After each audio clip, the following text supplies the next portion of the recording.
Hello, everybody. Scott Golden here, Golden Opportunities Coaching. Welcome back to those of you who are regular listeners, and welcome to those of you who are new.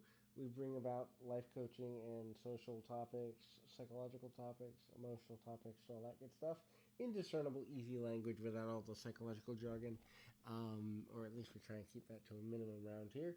In any event, we're going to talk today about, but before we begin that conversation, if you could like, comment, subscribe, that'd be wonderful.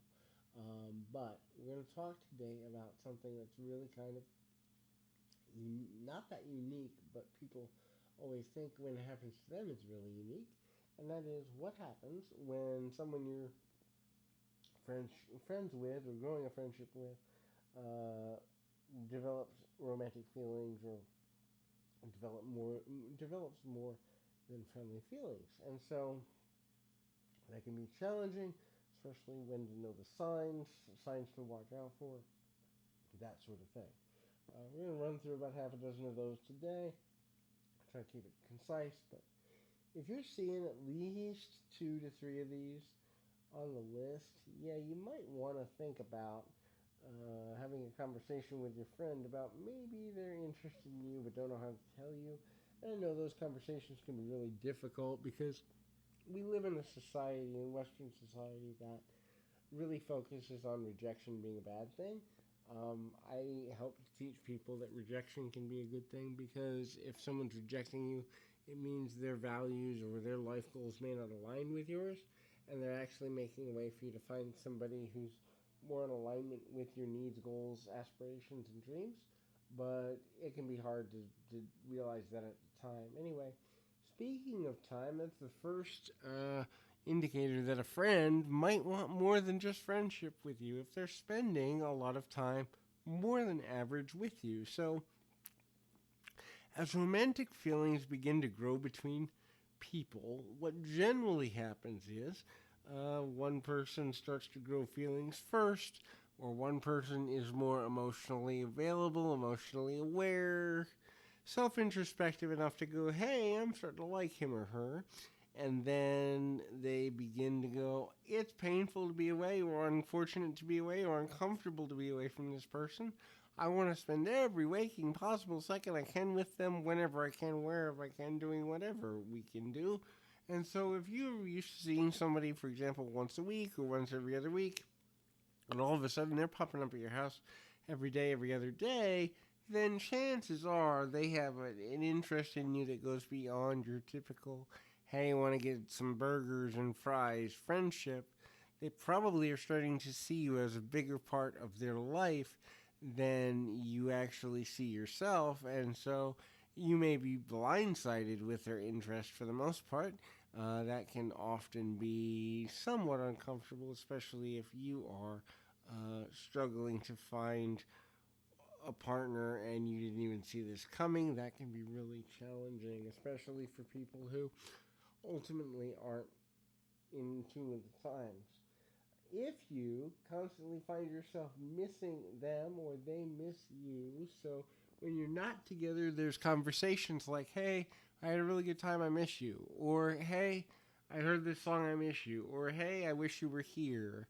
Those type of conversations become pretty consistent. So they're going to say, I miss you every day, every conversation, every other conversation, but with a level of frequency that goes beyond the, hey, dude, we should hang out sometime. It's consistent, it's there, and it's a sentiment that they keep expressing, hoping that you'll pick up on it and say, I miss you too. Maybe we should sit down and talk about where this is going. They're hoping that you give them the olive branch to get into the deeper feelings.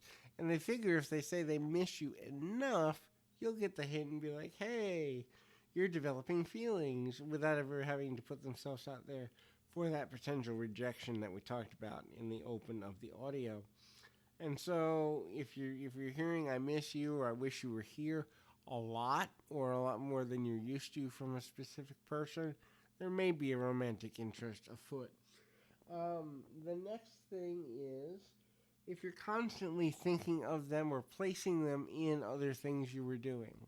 So if you are, let's say you're on the swim team at school, or you're about to go into a meeting at work, or you're hanging out with grandma, and you're thinking, or your silent thought, or your unconscious, then conscious thought becomes, "Hey, I wish so and so were here," or "Hey, what were they doing right now?" or "Hey, I wonder if they're thinking about me." If your thoughts always come back to a specific person for any number of positive reasons, chances are you're developing feelings for them. Or if they come to you and say, "Hey, I was thinking about you," and every time you speak to them, or very close to every time you're speaking to them, you are perhaps having some sort of, challenge of wishing they were there, wishing they were present, or they're having the same, then there are more likely than not, romantic feelings developing there, whether you want them to or not. And sometimes it can be very difficult, especially if you haven't healed from previous relationships. Like, no, I don't want this to happen now. No, I'm not ready. And it happens anyway. And it's the universe's way of kind of trying to course correct you back towards simpler times and a simpler relationship some of the times. So, here's the other thing, too.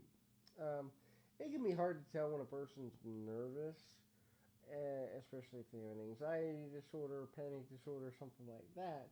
But if every time you see your former friend who used to be confident and outgoing, they're nervous, or they're hanging on your every word, and they may take longer pauses before speaking, they may hold your gaze longer than is average, but basically they seem like they're moving around a lot, they seem like they're bouncing from foot to foot, and they're nervous around you, it's because they are wondering what you're thinking of them, and whether what you're thinking of them lines up with what they're thinking of you, and whether or not the emotions that they have are worth the effort. And that's the next thing. They put in extra effort. They will remember your favorite coffee. They'll remember your favorite song. They'll remember what you don't like. Take the mushrooms off my pizza. They will remember difficult days for you. They'll remember that you have a chemistry test. They will put in the effort by remembering things that are important to you, valuable to you.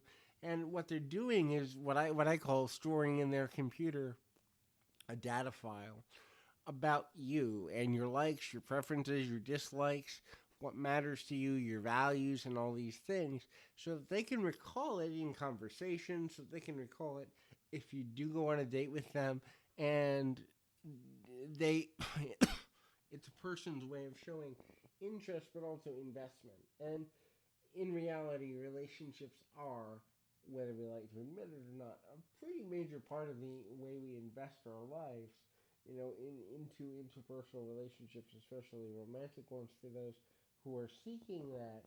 There is a level of personal and almost professional investment. What I mean professional doesn't mean you get paid for it, but there's certainly a deliberate nature, for lack of a better term, to the pursuit of those types of relationships. And that can often come forward like you're trying to accomplish something like a professional would. The next thing is your feelings for each other grow. And so you begin to have deeper conversations. You begin to talk about philosophy. You begin to talk about the future more than the present moment. You begin to talk about things that may make you different so you can reach compromise. But your feelings and your emotional connection with the person is growing. It's very difficult not to admit it to them. You may even find yourself having many conversations about how to do the big reveal spot, and never coming up with the right way to say it or the right way to text it or whatever have you.